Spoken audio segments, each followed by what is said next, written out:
Hey, what's up, guys? Welcome back to another episode of the Fantasy Fellow Show. I am your host, the fellow KGP, and welcome to week 20. This is the last week of the waiver wire watch list.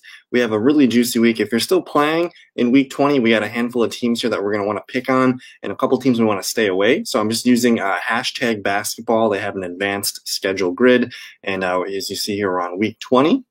And then you can filter by game. So there's a couple teams here with 3 games. We kind of want to avoid these teams. That's the Detroit Pistons, the Oklahoma City Thunder. If you've been holding Saddiq Bey, Darius Bazley, some of these other guys, I don't blame you for getting rid of them. Maybe on Tuesday, you can maybe hold on to them till Tuesday when they play Minnesota and Sacramento here, and then maybe just get rid of them for the rest of the week. I don't know if you want to maybe pick them back up for the 2 to 3 Friday, Sunday skit at the end here. But I'm most intrigued with getting teams with 5 games this week. That's the Pacers, the Grizzlies, the Bucks, and the Spurs. Basically, anybody else with 4 games, I'm interested in looking at adding them if you need to. There's a couple teams with like back-to-backs, but they're kind of spread out. So I think the easiest call is to look for Pacers, Grizzlies, Bucks, and Spurs. So we're going to start there. I do have a 30-player watch list set up here for us, but I think the most important thing is getting somebody with one of these 5 games this week. So we're gonna filter here by all players,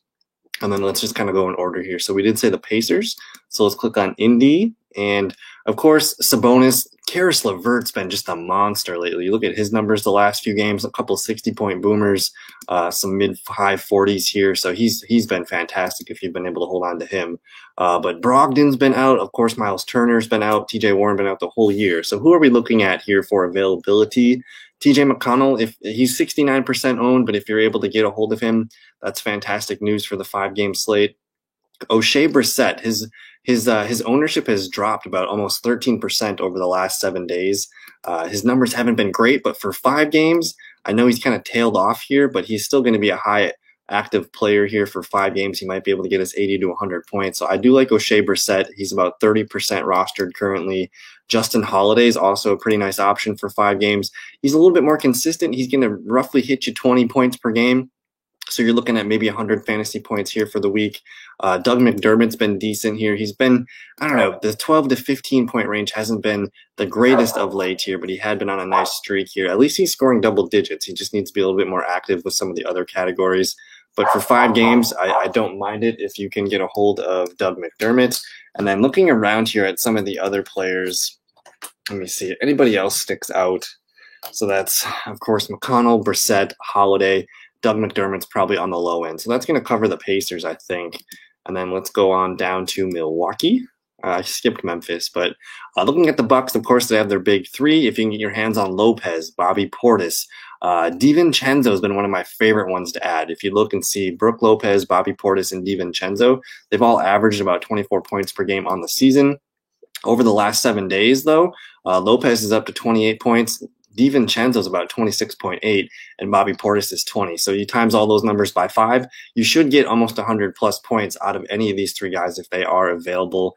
And again, those ownerships are Brook Lopez under 63, Dante DiVincenzo about 59%, and Bobby Portis about 35.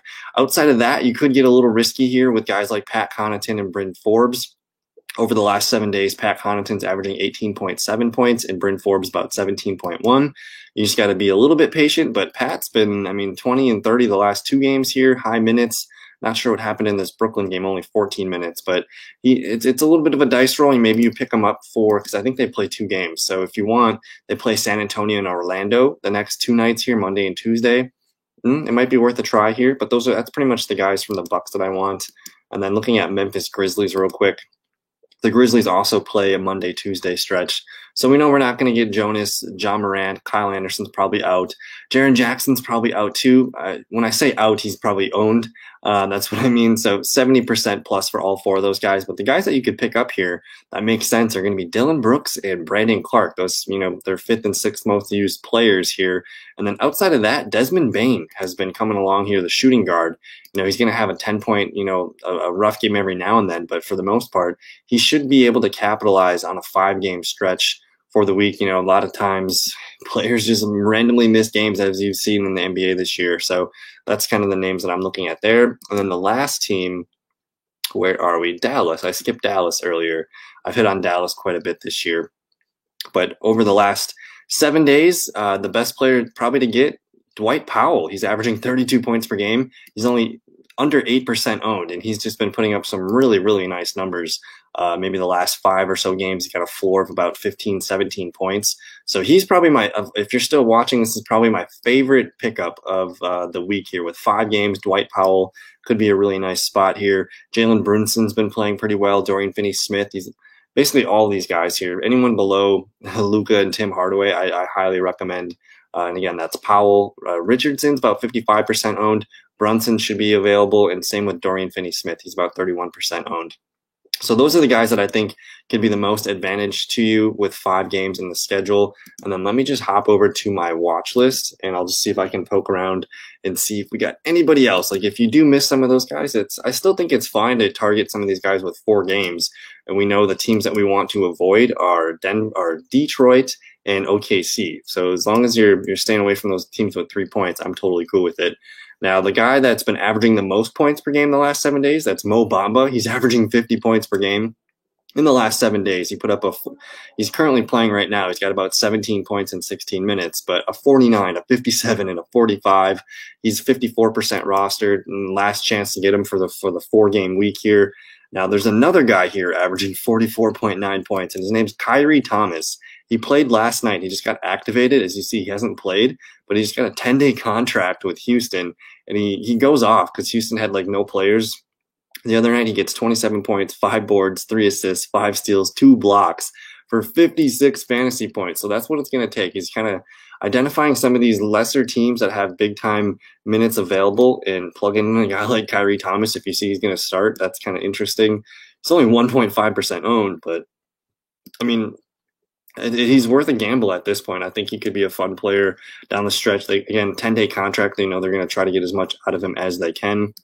So we'll just keep it moving down the list. Jakob Poeltl here. He's about 49% owned for the Spurs. You know the names, you know the games. Let me see. Anybody else here? The Spurs do have 5 games. So Dallas does not have 5 games. I apologize about the Dallas thing earlier. The Spurs do have 5 games. So maybe we'll look at the Spurs in a little bit here, but that's Jakob Poeltl for sure. He's about 49% owned. Daquan Jeffries, again, another Houston player to keep an eye on.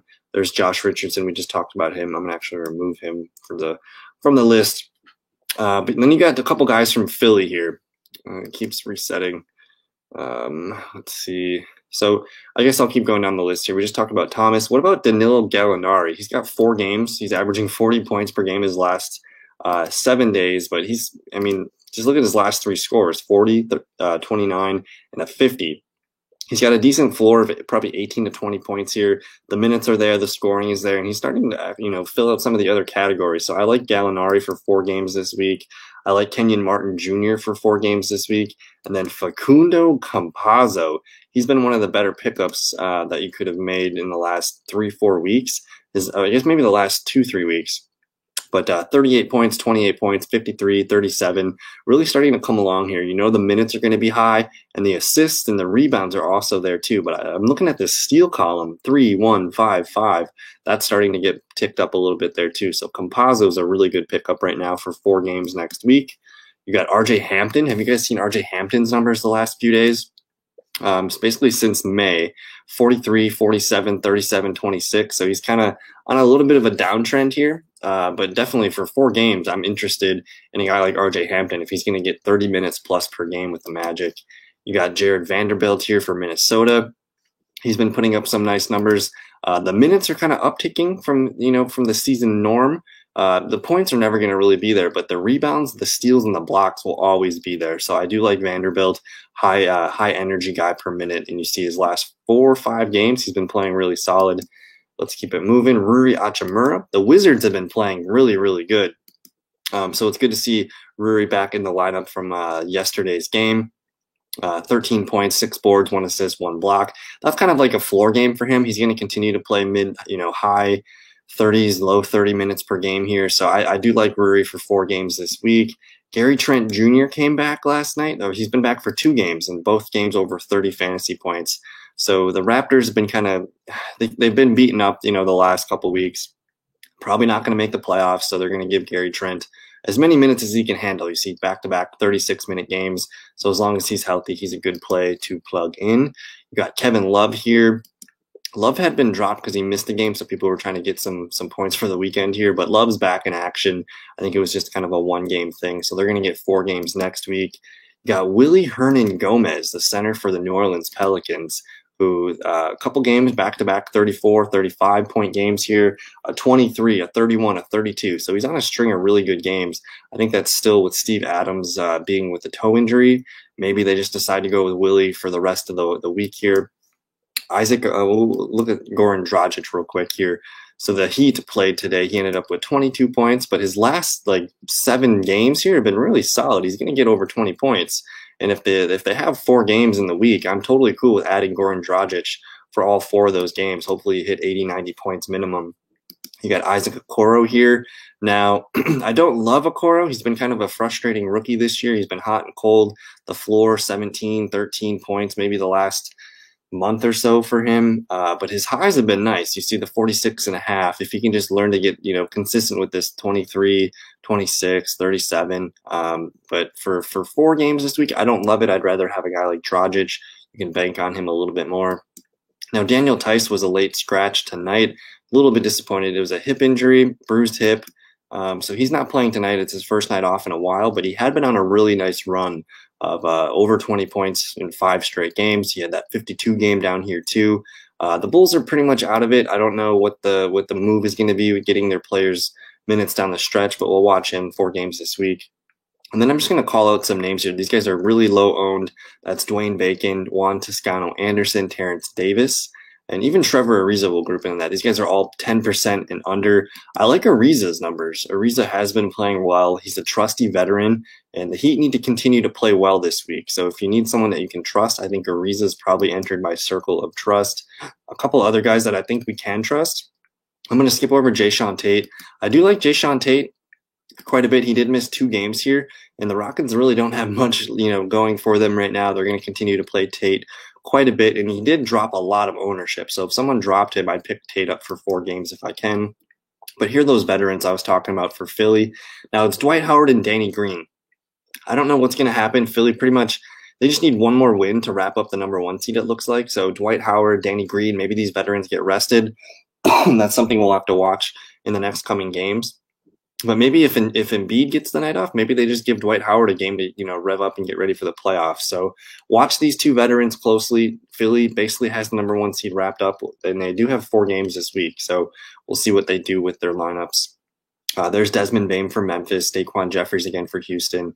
Kind of talked about some of those guys. But before I get out of here, I did want to just look up San Antonio's team real quick because we talked about them having 5 games this week. And the guys that I would add, if I filter by percent rostered here, of course, DeMar DeRozan, Dejounte Murray, those guys are the top owned players. But if you're getting 5 games this week from the Spurs, let me filter here by last 7 days. I'm gonna think Rudy Gay, only 11% owned. Jakob Poeltl, you're looking at Lonnie Walker, you're looking at Keldon Johnson. Those are probably the names that I would peel from the waiver wire list. They all average about 20 plus. Rudy Gay, though, has been playing nice. He's averaging about 25 points per game. Don't know what happened. He might have got injured in that one or something, but there's a handful of options there for you with the San Antonio Spurs. But man, this is the last waiver wire show of the 2021 season. Thank you guys for hanging out with me all season. Again, this is week 20, so we've been doing this for 20 straight weeks. I'm probably going to get a little bit more football content coming forward, but just super excited. This is my first full season doing NBA content, and it's just the beginning. We're going to be doing a lot more in the future, and I don't know. I just want to say good luck. Thank you guys so much for your time, and we'll see you on Tuesday night live stream. Thursday night will be the last one for fantasy basketball, so have a good one. Thanks. Peace.